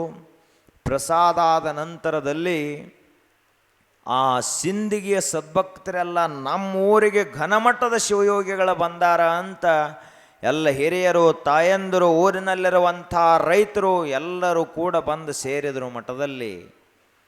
ಸೇರಿದ ಬಳಿಕ ಘನಮಠದ ಶಿವಯೋಗಿಗಳು ತ್ರಿಕಾಲ ಜ್ಞಾನಿಗಳು,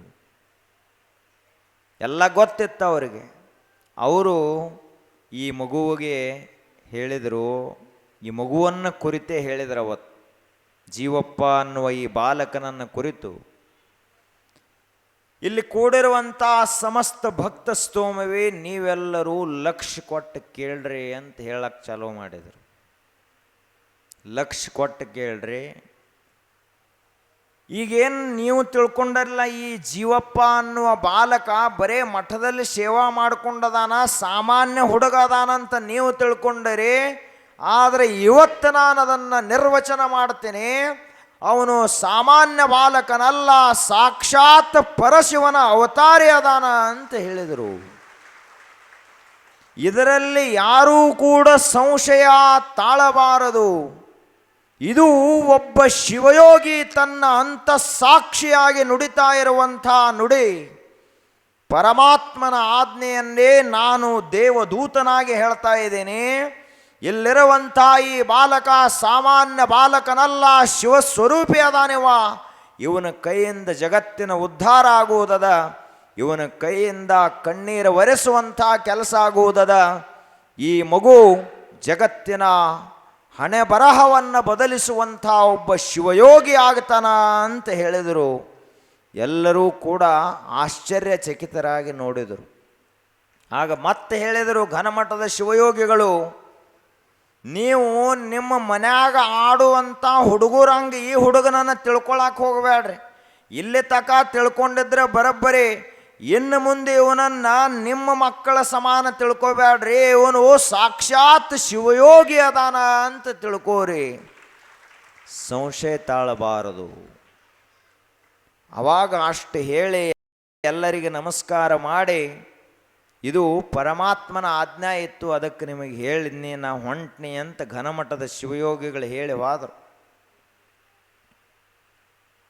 ಯಾವ ರೀತಿಯಾಗಿ ನನಗೇನೂ ಗೊತ್ತಿಲ್ಲ, ನಾನು ಆಕಾಶವನ್ನು ಹಾರಲಿಕ್ಕಾಗುವುದಿಲ್ಲ, ಸಮುದ್ರವನ್ನು ದಾಟ್ಲಿಕ್ಕಾಗುವುದಿಲ್ಲ ಅಂತ ಒಂದು ಬೆಟ್ಟದ ತಪ್ಪಲಿನಲ್ಲಿ ಗಲ್ಲಕ್ಕೆ ಕೈ ಹಚ್ಚಿಕೊಂಡು ಕುಂತಿದ್ದ ಒಬ್ಬ ಮಾರುತಿ. ಆವಾಗ ಜಾಂಬವಂತ ಅನ್ನುವಂಥವ ಬಂದು ಹೇಳಿದ, ಇಲ್ಲೇನು ಕುಂತಾನಲ್ಲ ಬೆಟ್ಟದ ಮಗ್ಗಲದಲ್ಲಿ ಮಾರುತಿ, ನನ್ನಿಂದ ಸಮುದ್ರವನ್ನು ದಾಟ್ಲಿಕ್ಕಾಗುವುದಿಲ್ಲ ಅಂಥೇಳಿ, ಇವ ಏನು ಸಾಮಾನ್ಯನಲ್ಲ, ಇಡೀ ಜಗತ್ತನ್ನು ದಾಟಿ ಹೋಗುವಂಥ ಸಾಮರ್ಥ್ಯ ಇವನಿಗದ. ಇವನು ಬೇರೆ ಯಾರು ಅಲ್ಲ, ರುದ್ರಾಂಶ ಸಂಭೂತನಾದಂಥ ಹನುಮಂತ ಅದಾನ ಅಂತ ಹೇಳಿದ ಜಾಂಬವಂತ. ಅಷ್ಟ ಸಿದ್ಧಿ ನವ ನಿಧಿಕೆ ದಾತ असबर दीन जानकी माता राम रसायन तुमरे पासा सदा रहो रघुपति के ದಾಸ. ಅಷ್ಟ ಸಿದ್ಧಿಗಳ ಅವನಲ್ಲಿರುವುದಷ್ಟೇ ಅಲ್ಲ, ಜಗತ್ತಿಗೆ ಅಷ್ಟ ಮಹಾಸಿದ್ಧಿಗಳನ್ನು ಕೊಡುವಂಥ ಮಹಾಜ್ಞಾನಿ ಯಾರಪ್ಪ ಅಂದ್ರೆ ಹನುಮಂತ. ಹಂಗೆ ಹನುಮಂತ ಗೊತ್ತಿರಲಿಲ್ಲ ನನ್ನಲ್ಲಿ ಇಷ್ಟು ತಾಕತ್ತೈತೆ ಅಂತ. ಜಾಂಬವಂತ ಬಂದು ಹೇಳಿದಾಗ ಗೊತ್ತಾಯ್ತು ಇವ ರುದ್ರಾಂಶ ಸಂಭೂತ ಅದಾನ ಅಂತ ಇಡೀ ಜಗತ್ತಿಗೆ ಗೊತ್ತಾಯ್ತು. ಹಂಗ ಗುರುಬಸವ ಮಹಾಶಿವಯೋಗಿಗಳವರು ಇಷ್ಟು ದೊಡ್ಡ ಶಕ್ತಿ ಇವರಲ್ಲಿ ಅಡಗ್ಯದ ಅಂತ ಜಗತ್ತಿಗೇನು ಗೊತ್ತು?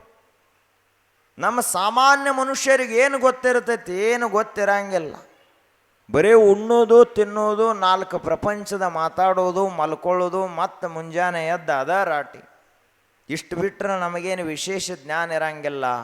ಆದರೆ ಮಹಾತ್ಮರು ಹೇಳಿದರು ಇವನಲ್ಲಿ ದೊಡ್ಡ ಶಕ್ತಿ ಅದ ಅಂತ ಹೇಳಿದರು. ಈಗ ನೋಡ್ರಿ, ಆಲದ ಮರದ ಬೀಜ ಎಷ್ಟು ಇರ್ತೈತಿ? ಒಡೆದು ನೋಡ್ರಿ, ಅವು ಕೆಂಪು ಕಾಯಾಗಿರ್ತಾವಲ್ಲ, ಒಡೆದು ನೋಡ್ರಿ ಎಲ್ಲಿ ಭಾಳ ಸಣ್ಣದು. ಅದನ್ನಟ್ಟು ಆ ಸಣ್ಣ ಬೀಜ ಇರ್ತೈತಿಲ್ಲ, ಸಾಸ್ವಿಕಿತ ಸಣ್ಣದಿರ್ತೈತಿ. ಅದನ್ನಷ್ಟು ಒಡೆದು ನೋಡ್ರಿ ಏನೂ ಇಲ್ಲ, ಬಯಲೇ ಐತಿ ಒಳಗೆ. ಆದ್ರೆ ಅದೇ ಆಲದ ಮರದ ಬೀಜವನ್ನು ಹೋಗಿ ಹಿಂಗೆ ಭೂಮಿಯಲ್ಲಿ ಹಾಕಿದ್ರೆ ಬೆಂಗಳೂರಿನಲ್ಲೊಂದು ಐತಿ ದೊಡ್ಡ ಆಲದ ಮರ ಅಂತ, 1 ಕಿಲೋಮೀಟ್ರ್ ದೊಡ್ಡದೈತೆ. ಅದು ಅಷ್ಟು ದೊಡ್ಡದಾಗೈತಿ, ಆಯುಷ್ಯನೇ ಇಲ್ಲದಕ್ಕೆ. ಹಂಗೆ ಒಂದು ಮಗುವಿನಲ್ಲಿ ಎಷ್ಟು ಸಾಮರ್ಥ್ಯದ ಅಂತ ತಿಳಿಬೇಕಾಗಿತ್ತು ಅಂದ್ರೆ ಅದು ಸಾಮಾನ್ಯರಿಗೆ ಗೊತ್ತಾಗುವುದಿಲ್ಲ, ಜ್ಞಾನಿಗಳಿಗೆ ಮಾತ್ರ ಗೊತ್ತಾಗ್ತದ. ಹಂಗ ಜೀವಪ್ಪ ಅನ್ನುವಂಥ ಬಾಲಕ ಬರೀ ಜೀವಪ್ಪನಲ್ಲ, ಈ ವಿಶ್ವದ ಹಣೆ ಬರಹವನ್ನು ಬದಲಿಸುವಂಥ ಶಿವಾದಾನ ಅಂತ ಅವಾಗ ಗೊತ್ತಾಯ್ತು ಜನರಿಗೆ. ಇಂತಹ ಗುರುಬಸವ ಮಹಾಶಿವಯೋಗಿಗಳವರು ಏನೋ ಸುದೈವ ಬೀಳೂರಿನ ಹಣೆ ಬರಹ ಬದಲಿಸಿದಂಥ ಮಹಾಯೋಗಿ ಯಾರಾದರೂ ಒಬ್ಬರಿದ್ರು ಅಂದ್ರೆ ರಾಜಯೋಗಿ ಗುರುಬಸವ ಮಹಾಶಿವಯೋಗಿಗಳು. ಅವರು ಅವತರಿಸಿದ್ದು ರೇವಪ್ಪನ ಹಂಗರಿಗೆಯಲ್ಲಿ, ಬೆಳೆದದ್ದು ಸಿಂದಗಿಯಲ್ಲಿ, ಆನಂತರ ಸಂಚಾರ ಮಾಡಿದ್ದು ಸಂಖ ಮುಚ್ಚಂಡಿಯಲ್ಲಿ. ಆದರೆ ನಡೆದು ಬಂದ ನೆಲೆಸಿ ಈ ನೆಲವನ್ನೇ ಧರ್ಮಮಯವನ್ನಾಗಿ ಮಾಡಿದ್ದು ಅಂದ್ರೆ ಅದು ಬೀಳೂರು ಗ್ರಾಮ, ಅದು ಬೀಳೂರಿನ ಕ್ಷೇತ್ರ. ಇಂತಹ ಒಂದು ಅದ್ವಿತೀಯವಾದಂಥ ತಪಸ್ವಿ ಈ ಊರಿಗೆ ಬರದೇ ಹೋಗದೇ ಇದ್ರೆ ಏನಾಗ್ತಿತ್ತು ಅದನ್ನು ವಿಚಾರ ಮಾಡಬೇಕು. ಕಾಶಿಯಿಂದ ಕಾಲಭೈರವನಾಥ ಇಲ್ಲಿ ಬರದೇ ಇದ್ರ, ರೇವಪ್ಪನ ಹಂಗರಿಗೆಯಿಂದ ಬೀಳೂರಿಗೆ ಗುರುಬಸವ ಮಹಾಶಿವಯೋಗಿಗಳ ಬರದೇ ಇದ್ರ ಬೀಳೂರು ಜಗತ್ತಿನ ಇತಿಹಾಸದಲ್ಲಿ ಸಣ್ಣ ಹಳ್ಳಿಯಾಗಿರುತ್ತಿತ್ತೆ ಹೊರತು ವಿಶ್ವವಿಖ್ಯಾತವಾದಂಥ ಧರ್ಮ ನಗರಿ, ಧರ್ಮ ಕ್ಷೇತ್ರವಾಗ್ತಾ ಇರಲಿಲ್ಲ. ಆದರೆ ಇವತ್ತು ನಿಮ್ಮದು ಬೀಳೂರಿನ ಗ್ರಾಮಸ್ಥರ ಪುಣ್ಯ ಏನಪ್ಪ ಅಂದ್ರೆ ಅಲ್ಲಿ ಕಾಲಭೈರವನಾಥನ ದರ್ಶನಕ್ಕೆ ಅಂತ ಸಾವಿರಾರು ಹಳ್ಳಿಯಿಂದ ಭಕ್ತರು ಬರ್ತಾರೆ. ಇಲ್ಲಿ ಗುರುಬಸವ ಮಹಾಶಿವಯೋಗಿಗಳ ಈ ತಪಸ್ಸಿಗೆ ತಲೆಬಾಗಿ ಇಡೀ ನಾಡೇ ಇಲ್ಲಿ ಮಣದ ಬರ್ತದಂದ್ರೆ ಇದು ಬೀಳೂರಿನ ಸದ್ಭಕ್ತರ ಪುಣ್ಯ ಇದು. ಅದಕ್ಕೆ ಅಂತಹ ಮಹಾಶಿವಯೋಗಿಗಳು ಎಲ್ಲರನ್ನ ಉದ್ಧಾರ ಮಾಡಿದಂಥ ಮಹಾತ್ಮರು, ಲೋಕ ಕಲ್ಯಾಣವನ್ನು ಮಾಡಿದಂಥ ಶಿವಯೋಗಿಗಳು. ನಾವು ಅವರ ಚರಿತ್ರೆದಿಂದ ಏನು ಕಲಿಯುವುದಪ್ಪ ಅಂದ್ರೆ ನಾವು ಗುರು ಸೇವೆಯನ್ನು ಮಾಡಬೇಕು. ನಮ್ಮದು ಜೀವನ ಎದಕ್ಕೆ ಬಂದದ? ಬರೇ ಉಣ್ಣೋದು ತಿನ್ನೋದು ಮಲಗೋದು ಇಷ್ಟೇ ಜೀವನ ಅಲ್ಲ. ಏನಿರುತ್ತೆ ತುಸು ಸೇವಾ ಮಾಡಬೇಕಲ್ಲ. ಸೇವಾ ಅಂದರೆ ಏನು ಮಾಡೋದ್ರಿ? ಸೇವಾ ಅಂದ್ರೆ ತನು ಮನ ಧನ ಇವು ತ್ರಿಕರಣಗಳು ಅಂತ ಕರೀತಾರೆ. ಈ 3 ರೀತಿಯಿಂದ ಸೇವೆ ಮಾಡಲಿಕ್ಕೆ ಸಾಧ್ಯ ಆಗ್ತೈತೆ. ತನು ಅಂದರೆ ಏನಪ್ಪ? ಶರೀರದಿಂದ ಮಠಕ್ಕೆ ಬಂದ್ರಿ ಅಂದ್ರೆ ತುಸು ಕಸ ಹೊಡೆದು ಸ್ವಚ್ಛ ಮಾಡೋದು, ಬಾಂಡೆ ತೊಳೆದು ಎಲ್ಲ ಮಾಡ್ರ ಅದು ತನುವಿನ ಸೇವಾ. ಎರಡನೇದ್ದು ಮನಸ್ಸು. ಮನಸ್ಸಿನಲ್ಲಿ ಗುರು ಅಂದ್ರೆ ಬೇರೆ ಅಲ್ಲ, ದೇವರಂದ್ರೆ ಬೇರೆ ಅಲ್ಲ ಅಂತ ತಿಳ್ಕೊಂಡೇವಂದ್ರೆ ಅದು ಮನಸ್ಸಿನ ಸೇವೆ.